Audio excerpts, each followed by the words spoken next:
Hello and welcome to Chetan Bharat Learning, and also welcome to the series of UPSC Civil Service Mains Previous Year Questions. We are discussing GS Paper 2 Polity and Governance.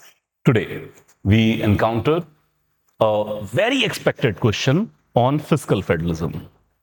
So the question goes, examine the evolving pattern of center-state financial relations in context of planned development in India. How far have the recent reforms impacted the fiscal federalism in India?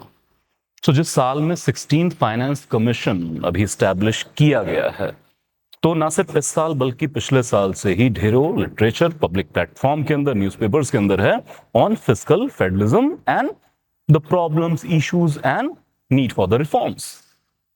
और ऐसा नहीं कि सिर्फ इस वजह से ये question आया, मैं लगातार क्लासेस के अंदर कहता रहा कि भाई फिस्कल फेडरलिज्म का खास ध्यान रखिएगा, और ऐसा नहीं कि सिर्फ इस साल ये क्वेश्चन है और आगे साल के लिए एक्सपेक्टेड नहीं है. सो 16 फाइनेंस कमीशन की रिपोर्ट के बाद जब अगले 5 साल का फिस्कल फेडरलिज्म का एक बेसिक स्ट्रक्चर तैयार होगा, तो फिर fiscal federalism, role of union finance commission, its recommendations, impact, इस सब पर फिर से क्वेश्चन आना लाजमी है, क्योंकि आगे हम बात करेंगे सेंटर स्टेट रिलेशंस को लेके लगातार क्वेश्चंस मेंस के अंदर आ रहे हैं ऑन डिफरेंट एस्पेक्ट्स. तो अभी भी मतलब फिस्कल फेडरलिज्म पे क्वेश्चन आ चुका है, लेकिन इसके बावजूद मैं उम्मीद करता हूं कि फिस्कल फेडरलिज्म के डिफरेंट एस्पेक्ट्स के ऊपर, वो चाहे नीति आयोग का रोल हो, वो चाहे इसके अंदर यूनियन फाइनेंस कमीशन का रोल है, उसको लेके फिर किसी एस्पेक्ट के ऊपर क्वेश्चन आ सकता है. चलिए, let's try to answer this complex question. Complex why? क्योंकि बहुत सारी चीजें इसके अंदर पूछ ली गई हैं और बहुत सारी चीजें हैं इसके अंदर लिखने के लिए. गनीमत है कि क्वेश्चन 250 वर्ड्स के अंदर है. 150 वर्ड्स का होता ज्यादा प्रॉब्लम क्रिएट हो जाती. सो क्योंकि 250 वर्ड्स के पास आपके पास थोड़ी लिबर्टी है विद द वर्ड्स, तो आप ज्यादा चीजें यहां पर लिख सकते हैं.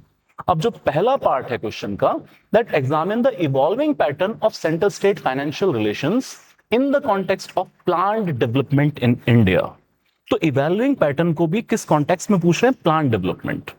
अब प्लानिंग कमीशन के बाद लार्जली हम कहते हैं कि प्लांट एरा खत्म हो चुका है, तो from PC two NITI Aayog वो सारे डेवलपमेंट आपको इसके अंदर देने होंगे.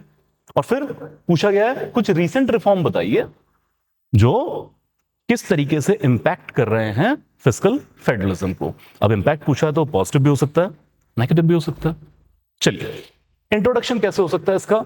अब जैसे हम बात लगातार कर रहे हैं अपनी क्लासेस के अंदर कि 2-3 तरीके के इंट्रोडक्शन, तो अगर यहां पे हम बात करें इंट्रोडक्शन की, तो पहला एक ट्रेडिशनल इंट्रोडक्शन हो सकता है about the importance of fiscal federalism. Like as we know that India, that is Bharat, is a union of states. और अगर इंडिया को तरक्की करनी है तो सारे स्टेट्स को तरक्की करनी होगी, और फिर बिना फिस्कल कंसोलिडेशन के, which could be done by the fiscal federalism, अगर हम स्टेट को फाइनेंशियल रिलेशंस के अंदर या फाइनेंशियल अरीना के अंदर ज्यादा ऑटोनॉमी नहीं दे रहे हैं, वो सेल्फ रिलायंट नहीं हो रहे हैं, तो फिर पूरे भारत का भी प्रोग्रेस करना क्वेश्चनेबल हो सकता है. तो पहला पॉइंट हो सकता है कि आप फिस्कल फेडरलिज्म के अंदर इंपॉर्टेंस स्टैब्लिश करें, तो एक अच्छा बेस तैयार हो जाएगा. क्या इससे बेहतर कोई इंट्रोडक्शन हो सकता है जिससे 360 डिग्री अप्रोच के साथ आप आंसर को इंट्रोड्यूस कर सकें? तो फिर है कुछ कीवर्ड और कंसेप्ट के साथ आप पूरे ही आंसर को इंट्रोड्यूस करें in relation to the whole of the question. So it can be that financial relations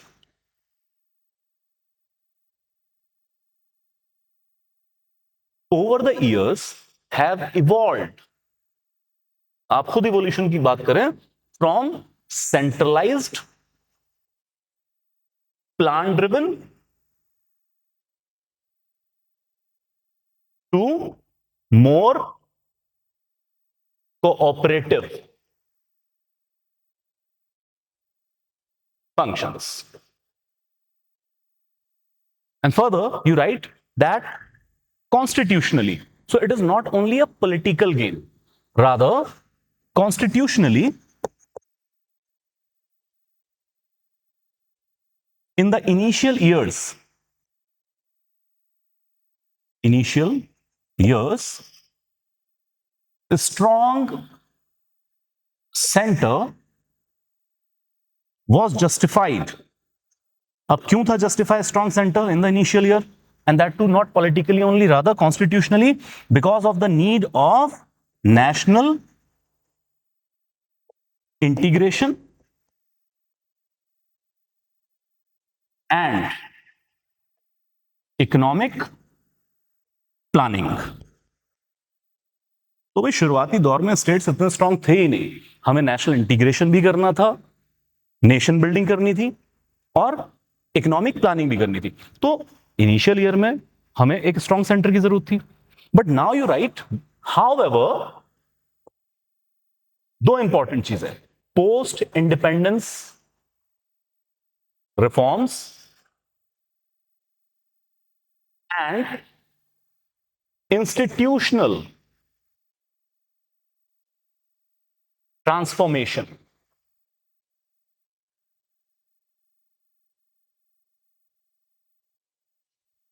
has progressively redefined the financial relations. तो इस पार्ट में आप क्या कर रहे हैं कि यार मेरे आंसर के दो जो प्रोमिनेंट बेसिस हैं वो ये है कि एक जो हमने पोस्ट इंडिपेंडेंस इकोनॉमिक रिफॉर्म्स किए हैं, that can be the LPG reform जो हम आगे बात करेंगे, या जीएसटी रिफॉर्म जो हम आगे बात करेंगे, और साथ ही इंस्टीट्यूशनल ट्रांसफॉर्मेशन जैसे planning commission to NITI Aayog, या फिर यूनियन फाइनेंस कमीशन का प्लानिंग कमीशन के बाद मोर प्रोग्रेसिव रोल, या GST council.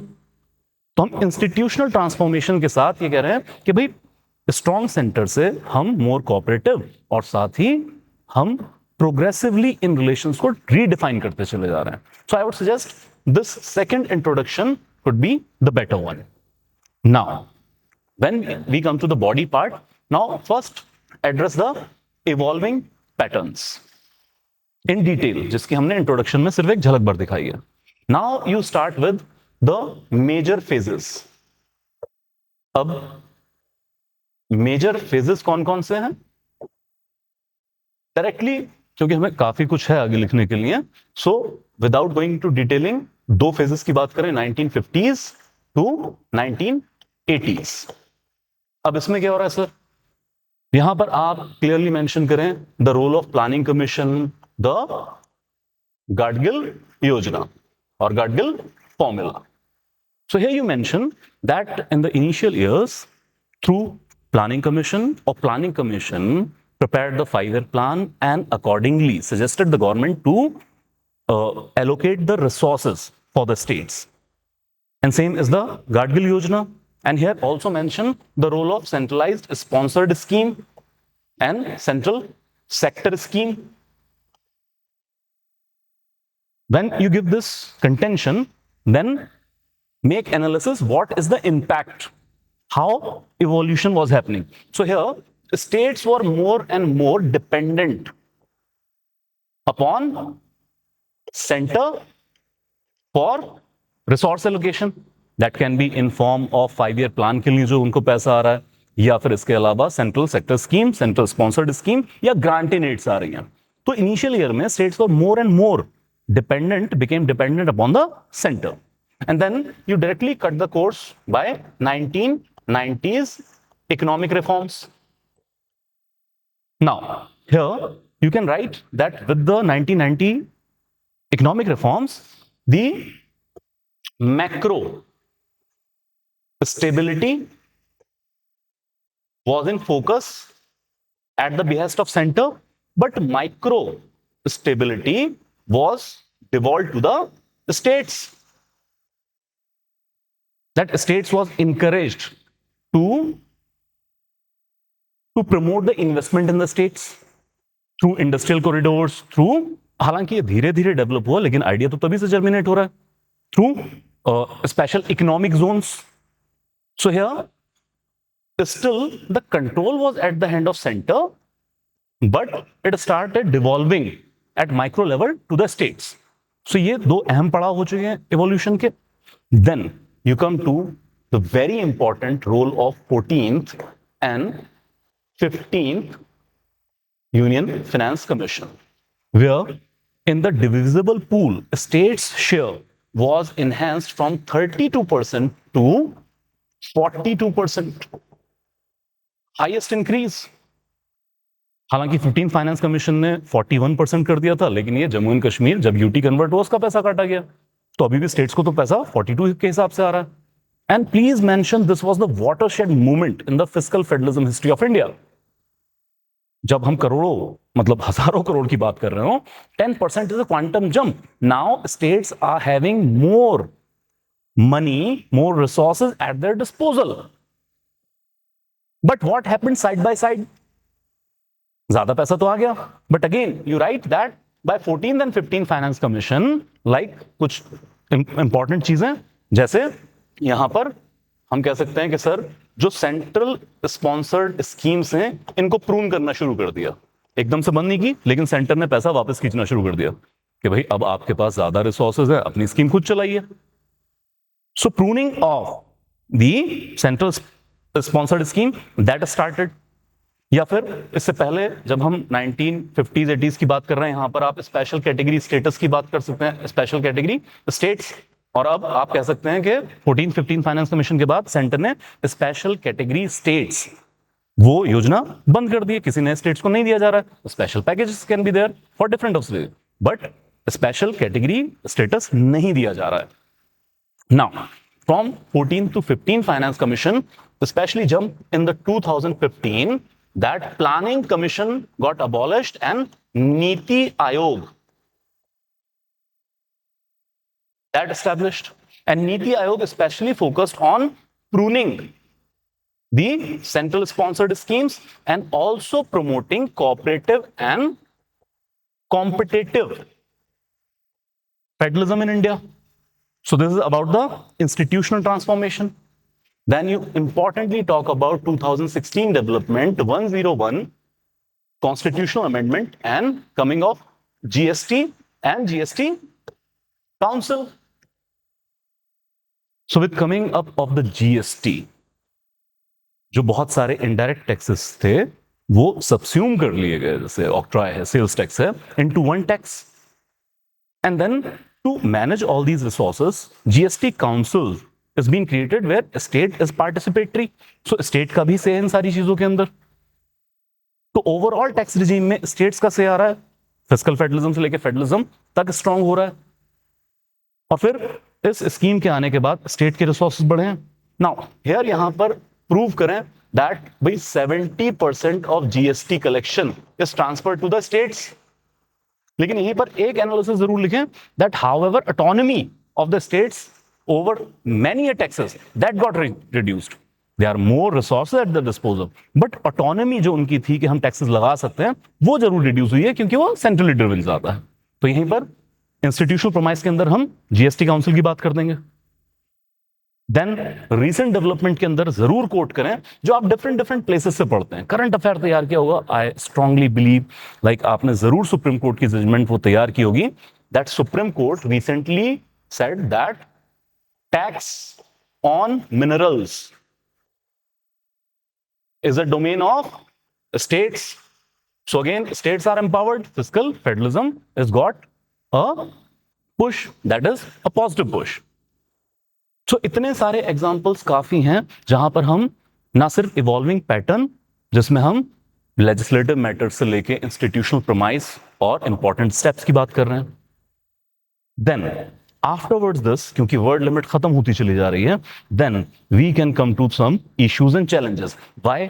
Because recent steps के इंपैक्ट भी पूछे गए हैं। So now just with a caveat with all the positive sides, क्योंकि काफी सारा प्रोग्रेसिव स्टेप्स लिए जा रहे हैं। So you can write that however despite all these positive steps and impacts there are certain issues to be addressed. Now क्या issues हो सकते हैं? So issue can be like, अभी हमने बात जीएसटी की है, तो आप कह सकते हैं delay in compensation for revenue loss. Then more importantly here quote the NITI Aayog latest report.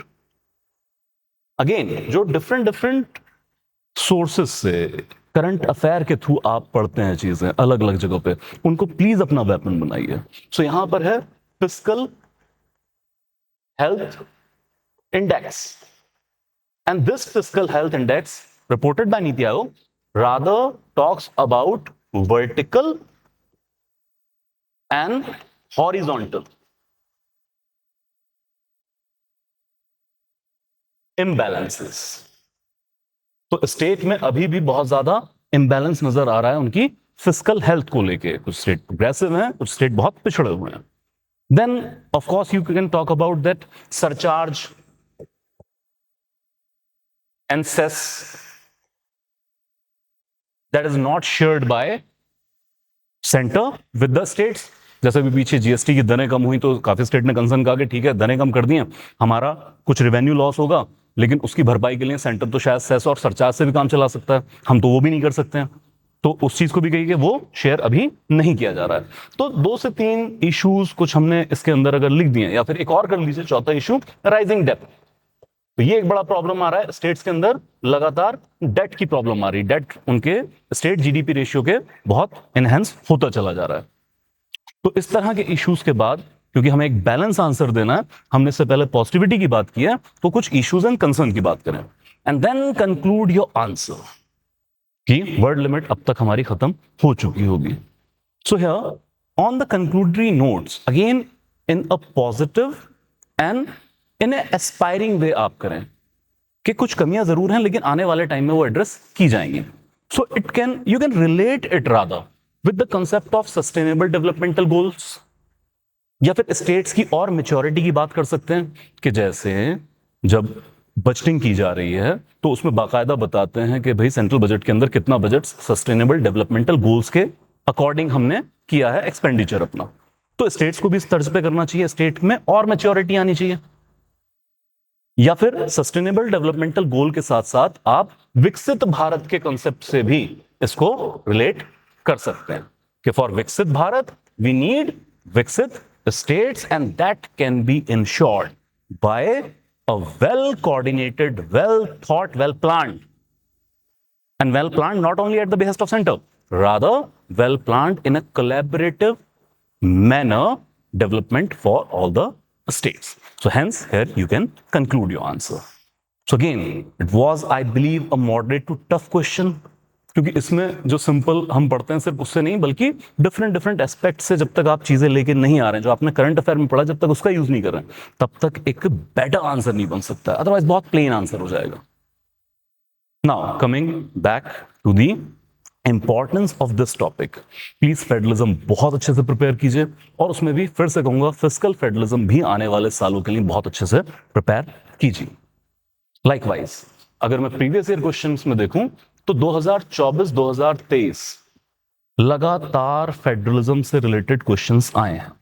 So here what changes has the union government recently introduced in the domain of centre state relations. तो बहुत सारी चीजें तो इसी की यहां पर एप्लीकेट हो जाएंगी. Then suggest the measures to be adopted to build trust between centre and states for strengthening federalism. ठीक है, इसमें जरूर आप प्रेसिडेंट रूल और बहुत सारी चीजों की बात कर सकते हैं, use of forces, CBI, ED वगैरह की बात कर सकते हैं, मतलब agency, central agencies and their role in federalism. लेकिन फिस्कल फेडरलिज्म की बहुत सारी चीजें इसके अंदर आ जाएंगी. Then it comes to explain the significance of the 101 Constitutional Amendment Act. To what extent does it reflect the accommodative spirit of federalism? Accommodative spirit of federalism, कैसे accommodate कर रहे हैं आप different units of federalism को? तो ये तो सीधा सीधा जीएसटी रिफॉर्म के ऊपर क्वेश्चन है और 2023 में पूछ रहे हैं. Just understand this thing कि 101 अमेंडमेंट हुई है आपकी 2016 में, लेकिन उसके असर आने में काफी साल लगने थे, तो तब सवाल पूछा ही नहीं गया. अब जब 2023 तक जीएसटी रिफॉर्म के बहुत सारे असर, इंपैक्ट आपके सामने, तब वो सवाल पूछा जा रहा है. आपकी क्रिटिकल एनालिसिस को यहां पे क्वेश्चन या चैलेंज किया जा रहा है या परखा जा रहा है. Then we come to 2020 question. How far do you think cooperation, competition and confrontation have shaped the nature of federalism in India? Cite some recent examples to validate your answer. So initial year से लेके कैसे पहले centre state और states आपस में कभी cooperate, कभी competition, तो कभी कन्फ्रंटेशन का भी एरा रहा है. और अभी भी ऐसा नहीं है कि टोटल कॉपरेशन है या सिर्फ हम आपस में कंपटीशन कर रहे हैं. कन्फ्रंटेशन भी है बहुत सारे इश्यूज को लेके. So recently Supreme Court verdict in Tamil Nadu case over the governor's power to give assent to the bills. इस तरह का confrontation भी हमें देखने को मिल रहा है. और उसी सुप्रीम कोर्ट के ऑर्डर पे फिर प्रेसिडेंट का 143 का यूज और वो गवर्नर के रेस्पेक्ट में जो वर्डिक्ट है उसी को लेके मेजर क्वेश्चंस पूछे गए. So even confrontation is till date it is going. So federalism में ये चीजें मतलब होंगी आगे भी, बट ये है कि हम उसको अकोमोडेट कैसे करते हैं. So again I request you, please, federalism is very important topic. इसके हर एस्पेक्ट को, that can B legislative, administrative, fiscal one, इस सबको अच्छे से प्रिपेयर करेंगे आने वाले सालों के लिए. That will be all. Thank you so much.